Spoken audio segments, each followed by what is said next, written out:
Alhamdulillahilladzi arsala rasulahu bil huda wa dinil haq liyudhhirahu 'ala dini kullihi walau karihal musyrikun. Asyhadu an la ilaha illallah wahdahu la syarika lah wa anna Muhammadan abduhu wa rasuluhu alladzi la nabiyya ba'da amma ba'd. Hadirin ikhwatu iman rahimakumullah, mitra keluarga yang saya hormati. Puji dan syukur hanya untuk Allah Subhanahu wa taala. Alhamdulillah di kesempatan hari ini kita bisa bertemu kembali walaupun melalui program Gerora kerjasama dengan Say Channel. Mudah-mudahan saya pribadi, umumnya kita semua diberikan keistiqomahan, lindungan Allah Subhanahu wa taala dan tentunya maghfirah Allah Subhanahu wa taala. Dalam Al-Qur'an itu ada ayat yang mengatakan bahwa yang namanya Al-Qur'an itu hudal lil muttaqin. Seperti dalam surat Al-Baqarah masih dalam ayat pertama, a'udzubillahi minasyaitonir rajim, dzalikal kitabu la raiba fi hudal lil muttaqin. Dzalikal kitab, itu Alkitab, itu Al-Qur'an. La raiba fi, di dalam Al-Qur'an itu tidak ada keraguan. Hudal lil muttaqin, dan merupakan petunjuk bagi bagi orang-orang yang bertakwa. Bahkan kalau kita perhatikan dalam ayat lain, ayat Allah mengatakan hudal linnas. Al-Quran itu merupakan petunjuk bagi manusia.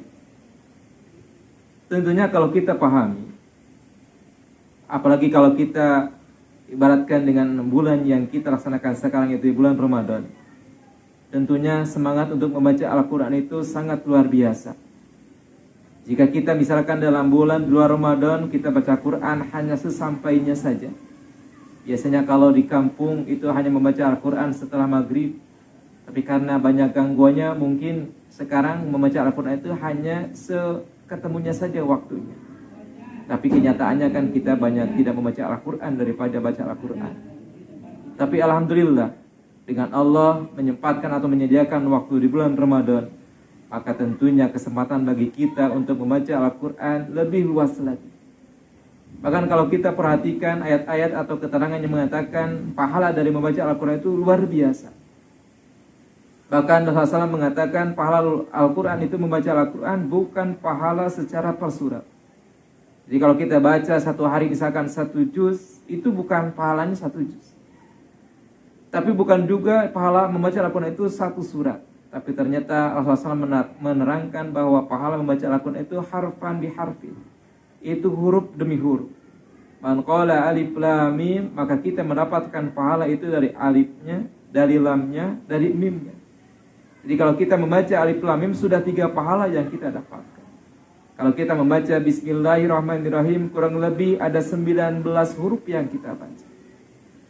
Namun tentunya kalau kita perhatikan dengan kenyataan, atau kalau kita sambungkan dengan yang tadi di mukadimah saya bacakan, bahwa Al-Quran itu merupakan hudal linnas, hudal lil muttaqin, petunjuk bagi semua manusia dan petunjuk bagi orang-orang yang bertakwa.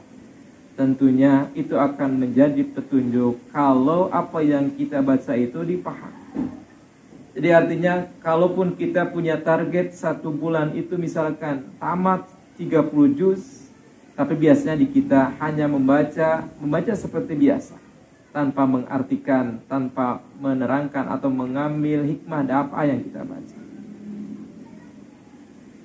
Mitra keluarga yang saya hormati, kalau kita perhatikan atau kalau kita bikin contoh dalam sebuah hal, misalkan kita membeli suatu barang, biasanya kan ada petunjuknya.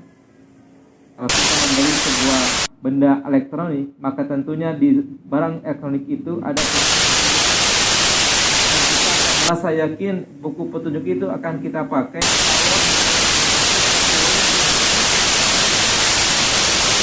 Kalau kita ternyata mendapatkan suatu barang tersebut beda dengan kategori buku petunjuknya, maka kita tidak yakin bahwa buku petunjuk itu akan kita baca. Dan tentunya buku petunjuk itu akan kita baca kalau kita paham. Kalau kita tidak pahami, jangankan akan memberikan petunjuk bagi kita untuk mempraktekkan alat tersebut, tapi ternyata Kalaulah seandainya buku petunjuk itu tidak kita pahami, maka tentunya kita tidak akan mengerti.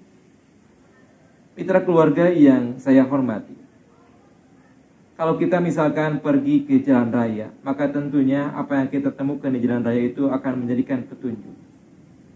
Kita lihat misalkan di sebuah persimpangan, ada lampu 3 warna, ada merah, ada kuning, ada hijau.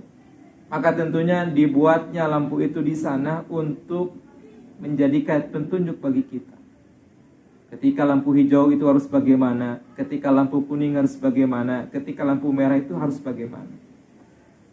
Tapi ketika kita tidak paham apa yang dimaksudkan dengan lampu tersebut, maka mungkin terjadi kecelakaan.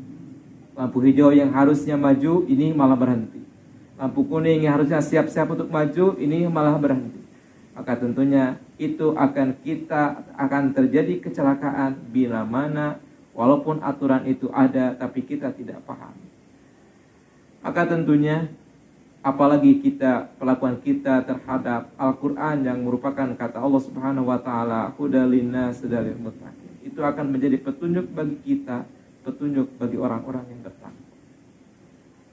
Kita yakin yang menciptakan manusia itu adalah Allah.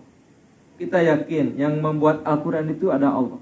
Maka tentunya jangankan kita kepada hal yang lain, jangankan kepada kita hal yang lain, tentunya kepada Al-Quran itu kita harus yakin bahwa Allah itu menciptakan manusia tidak hanya disimpan di dunia saja, tapi Allah menyediakan alat petunjuknya, yaitu Al-Quran.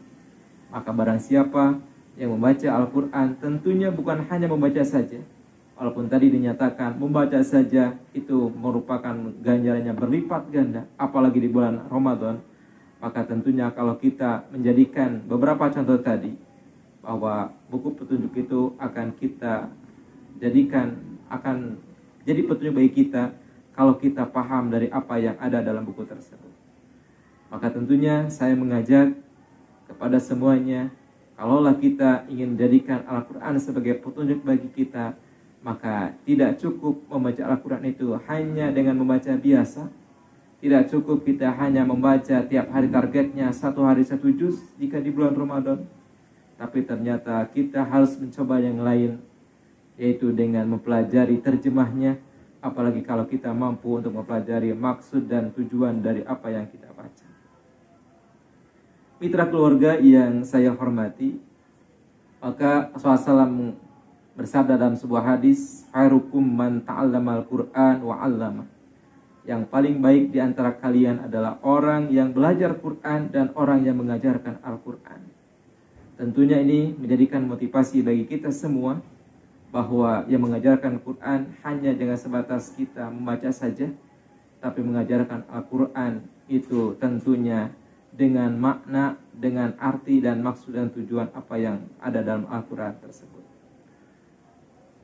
Mitra keluarga yang saya hormati, maka tentunya dengan keterangan dari Allah Subhanahu wa taala, misalkan tadi dalam surat Al-Baqarah ayat kedua, maka jadi motivasi bagi kita bahwa walaupun banyak keterangan, banyak hadis yang menerangkan bahwa membaca Al-Quran itu pahalanya luar biasa. Bahkan digambarkan oleh Rasul, orang mukmin yang membaca Al-Quran itu bagi orang mukmin yang membaca Al-Quran serta mengamalkannya itu seperti buah yang harum dan manis rasanya. Tapi jikalau ada orang mukmin yang hanya membaca saja tanpa mengamalkan, maka itu seperti buah yang tidak harum tapi manis rasanya. Dan orang-orang yang fazir di luar orang muslim yang mampu membaca dan mampu menerjemahkannya, mengamalkannya, maka itu seperti buah yang at-tamar, buah yang tidak wangi, buah yang manis rasanya. Apalagi kalau ada orang di luar mukmin yang tidak baca, tidak mengamal Al-Quran, maka tentulah itu seperti perumpamaan buah yang tidak wangi dan rasanya pahit sekali. Maka tentulah bagi kita tidak hanya cukup untuk membaca saja seperti tadi, tidak wangi tapi rasanya manis.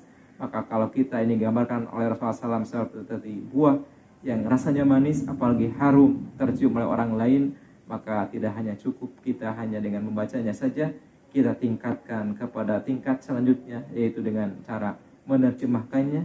Apalagi kalau kita di suatu saat kita bisa memahami apa maksud dan tujuan dari apa yang ada dalam Al-Quran.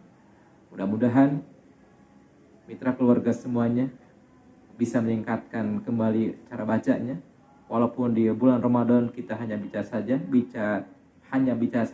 saja, tapi mudah-mudahan di bulan ini kita tingkatkan sedikit demi sedikit, kita membaca dengan terjemahnya. Mudah-mudahan apa yang kita baca menjadikan tambahan keimanan, menjadikan tambahan ketakwaan, sehingga kita mendapatkan gelar yang tentunya baik di sisi Allah Subhanahu wa taala. Tentunya kita niatkan pada Allah Subhanahu wa taala, kita membaca Al-Qur'an hanya iman karena Allah Subhanahu wa taala, dan tentunya tujuannya adalah mengharap ridha Allah Subhanahu wa taala. Tidak sedikit orang yang banyak Al-Qur'an atau bagus membaca Al-Qur'an, tapi karena tujuannya beda, maka dalam sebuah hadis Rasul mengatakan termasuk orang-orang yang celaka jikalau dia membaca Al-Qur'an tapi niatnya hanya ingin dipuji orang. Maka tentulah bagi kita semua, tentunya kita ingin melaksanakan membaca Al-Quran sesuai dengan pahala yang diberikan oleh Allah Subhanahu wa taala kepada Rasulnya. Mungkin itu saja yang saya dapat sampaikan di kesempatan hari ini. Mudah-mudahan kita selamanya mendapatkan keteguhan iman Allah Subhanahu wa taala, tentunya dalam mengamalkan apa yang kita baca dalam Al-Quran. Tentunya sekali lagi tidak cukup hanya membaca Arabnya saja, tapi mudah-mudahan kita bisa meningkatkan bacaan kita dengan membaca terjemahnya, apalagi memahami melalui tafsir-tafsir, sehingga kita tahu tujuan dan makna yang terkandung dalam ayat tersebut. Rabbana hablana min azwajina wa dzurriyyatina qurrata a'yun waj'alna lil muttaqina imama. Rabbana la tuzigh qulubana ba'da idh hadaitana wa hab lana min ladunka rahmah innaka antal wahhab. Rabbana atina fid dunya hasanah wa fil akhirati hasanah wa qina adzabannar. Assalamualaikum warahmatullahi wabarakatuh.